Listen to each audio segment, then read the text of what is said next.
Are you losing your hair and wondering what hormones cause hair loss? My name is Dr. Taranella. In this video, we're going to look at some of the hormones that are implicated in hair loss or lack of hair growth in the case that your hairs just kind of stop growing. We're going to look at three main categories of hormones: androgens like testosterone, thyroid, and cortisol, both their effects when they're high and when they're low. So if you like this kind of information on health, hormones, nutrition, overall optimizing your health, and getting specific health questions answered, click on the like button and don't forget to subscribe to the video to get more videos like this one. Now for a quick disclaimer. The information contained in this video is for informational purposes only.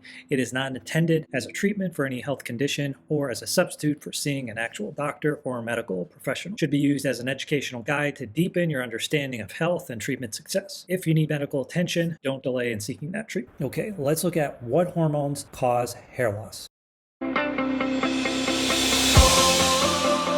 Okay, so we want to look at what hormones cause hair loss. And just for a quick orientation, this is an article titled Hormonal Effects on Hair Follicles. And here's a kind of overview of the structure of a hair, the hair follicle, the blood supply, different things like that. Just for reference, we won't be going into too much detail on that, but it's kind of a nice thing to have an idea of the anatomy of hair and hair follicle as we talk through some of the effects of hormones on this hair growth and overall hair structure. So first of all hormones play some role in the hair follicle development and life cycle, but some seem to play a stronger role than others in whether or not your hairs continue to grow or they start to fall out earlier than they should and even contribute to balding patterns. In this video, we're mostly going to look at what hormones cause hair loss or limit their ability to fully mature, also known as hair miniaturization. The complete picture of why one person loses their hair and the other person has a full head of hair is not fully understood at this point, but hormones certainly play a big role, and for some people, they play a bigger role than others. Androgens play some of the biggest roles in hair loss and lack of growth and full maturation.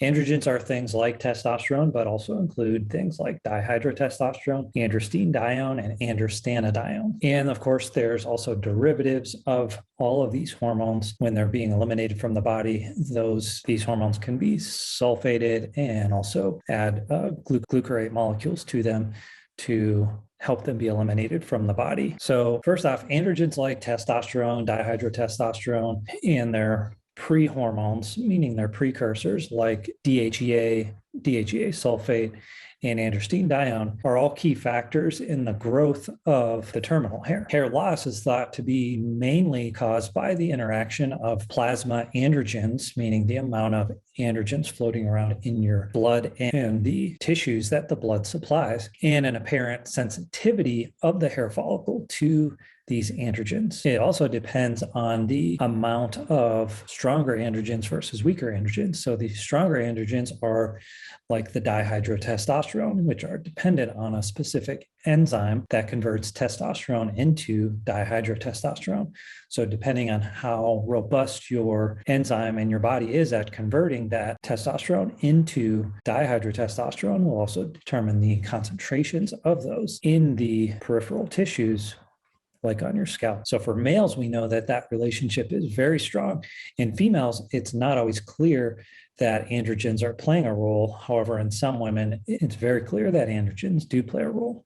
So that lack of clarity comes from inconsistent results when looking at blood and serum levels of these circulating androgens in women that lose their hair. Most women with frontal and central hair pattern baldness have normal circulating androgens and do not present with hyperandrogenization like hair growth, acne, and lack of ovulation. This type of hair loss has also been found in women lacking actual androgen receptors. On the other hand, many women with hyperandrogenization also exhibit and complain about this same type of hair loss in the front and in the central part of the body. So in one sense, there's a clear role for androgens. In another sense, there doesn't appear to be. In the women and men, for that matter, that do seem to be affected by the androgens, yet have normal circulating androgen levels, they may simply have increased activity in that 5-alpha reductase enzyme, leading to more DHT in the hair follicles. Yet when you look in the circulating levels, they look normal. They may also have increased receptor androgen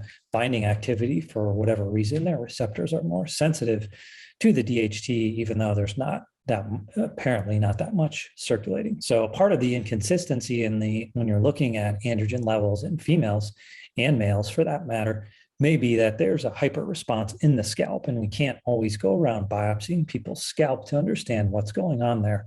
But there appears to be a clear role for androgens in some people, and in other people, their androgen levels look to be normal, yet they could have something going on at the tissue level, the receptors, or just the scalp is upregulating the amount of androgens that are being produced, such as the DHT. Thyroid hormones also play a role in hair follicle development. Specifically, T3 affect the hair follicle metabolism, and thyroid hormone are mainly thought to exert their effect on the metabolic effects, providing enough nutrition and energy to the hair follicles to grow and mature and fully develop. Of course, excess thyroid hormone can cause diffuse hair loss as well. Cortisol is another hormone that plays a pretty big role in hair loss and hair follicle development. The presence of cortisol in high levels is strictly connected with the reduction in synthesis and premature degradation of hyaluronase and proteoglycans, which are important modulators of hair follicle function and development. Low cortisol levels can actually promote hair growth by slowing down the degradation of these important nutrients for the hair follicle. In summary, what hormones cause hair loss?